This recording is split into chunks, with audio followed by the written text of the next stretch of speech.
is back when he was really big. Talking about Arnold Schwarzenegger, he hired him I'm sorry, this is not working out. at one time. I'm going to have to let you go. I really hate this. You're a great guy, you've got a lot of energy, but it's just not working for us, so I'm going to let you go. So I said, I'm kind of closing up the interview with him. I said, the exit interview. I said, because I'm firing him. I'm firing this guy. And so I turned to him and I said, Arnold, what are you going to do? Now, you have to remember, back then, this was 1977, Arnold had kind of a limited ability to talk. He's just, speech was kind of limited. And he looked at me, I'll never forget this, is all I let. He looked at me and says, Mark, I go to Hollywood, I become a movie star.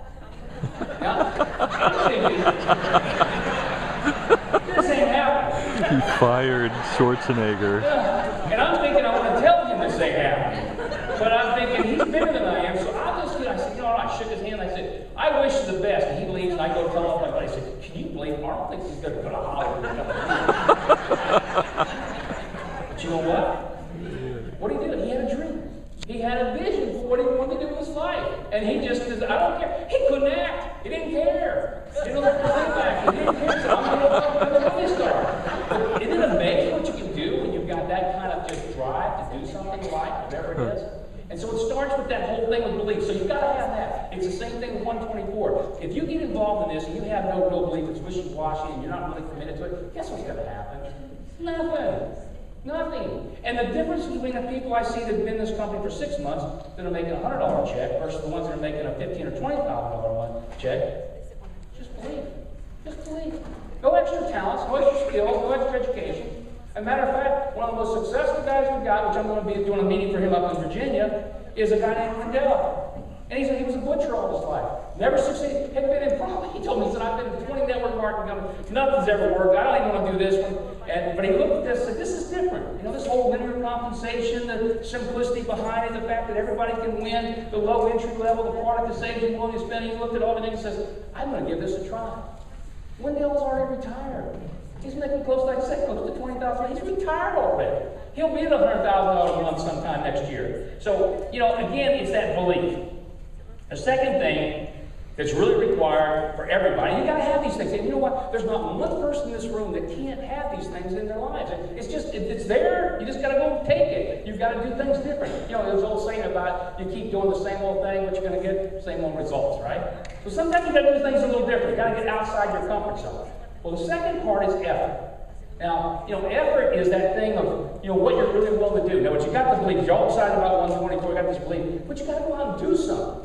You got to put forth effort. And I see some people's efforts, well, I'll try it, I'll pass out a few cards, and, if somebody gets involved, that's wonderful. It's probably not going to work for me, because nothing ever works for me, and I know it's probably not, and guess what happens? Nothing works. But the person says, you know what? Maybe I can do this differently. Maybe I can have a little more belief, and I'll put forth a little more effort. I'll try. I'll start, looking at this thing and sharing it with people. I had a guy, his name was Paul Bacher, and I told him that it was Chris. He looks a lot like him. I don't know where you're at, Chris, but I just seeing him reminded me of the story about this guy, Paul Bacher. Paul Bacher was one of my distributors in my company back in the 70s. And when I first met Paul, he was driving a beat-up old car, and he would go to do the meetings. He'd park his car down the street, walk up to the meeting because he was embarrassed about his car, because it was rusted and full of holes and everything. It was really rusted. It was an ugly car. I'll grant you that. And Paul didn't have any money, but he did have the belief, and he was willing to put forth the effort. Now, interesting enough, most people that went out and put, say, 5 or 10 people in, they had some great success and did really well. Guess what happened to Paul? The first 25 people he talked to, all said no or got involved and did absolutely nothing. Now, let me ask you this. If that happened to you in 124, what do you think you'd do? Probably quit, right? That's what most people would do. That's 25 people. Come on, you gotta be kidding me. This is ridiculous. This is normal. And Paul didn't understand because everybody else was growing and building. They'd put in 5 or 10 and 3 or 4 people take off. The business was growing. They were all making big checks and making a lot of money.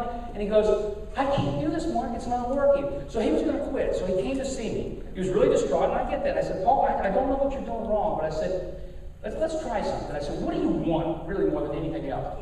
And he says, that whole car I got, with all the rust holes, he said, I'd give anything to have a new Cadillac. I mean, it just, if I had a new Cadillac, that would be, to me, one of the greatest things was just to drive a new Cadillac. I'm so tired of this car, and I'm so embarrassed. So I said, let's do something. I said, why don't you get a brochure of that Cadillac? And he said, well, what do you mean? I said, well, I'll tell you what, we'll do one thing better. I'll get the car when you let's go right now. So we went down to the Cadillac dealership. We got him a brochure. We took it right. I said, what I want you to do is I want you to look at this brochure every day until one day, and you stay with us, and one day you're going to have that car. So I didn't hear from Paul for like 2 or 3 months because I'm busy building a business and whatever. He gives me a call. And he says, Mark, he said, I want you to come to my house. I said, why, Paul? I said, just please come to my house. I said, okay. So I said, he was a friend. And so I went to his house. And he brought me into his bedroom. He said, I got to show you something. I said, what do you want to show me, Paul? And he said, well, come in my bedroom. I come, no, I really want to go in your bedroom. He said, come in my bedroom. He said, I want to show you something. I said, okay, so I go into his room. I walk in, I'm looking around, going, okay, Paul. Okay, what am I supposed to see? He says, look up, look up. Oh. What? And I looked up, and over his bed, he had cut out all the pictures of that car, the interior, the exterior, everything, the paint chips, everything, and had taped them up on the ceiling. And every night when he went to bed, he lay there and he would look at those pictures. And he laid there and he says, now I want to show you something else. We walked out into his garage. Guess what he had out in his garage? Brand new Cadillac, man. He was one happy guy. Actually, what happened after that is Paul went on to build one of the biggest distributorships in my company. He just kept growing and growing and growing. The man never stopped, and yet he failed in his first 25 people.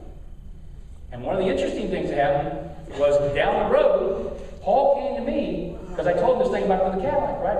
He says, Mark, you know that house that you bought, the one that because I live in Jacksonville, Florida, and he bid my home and stuff, and it was a nice home. And he goes, I want your home.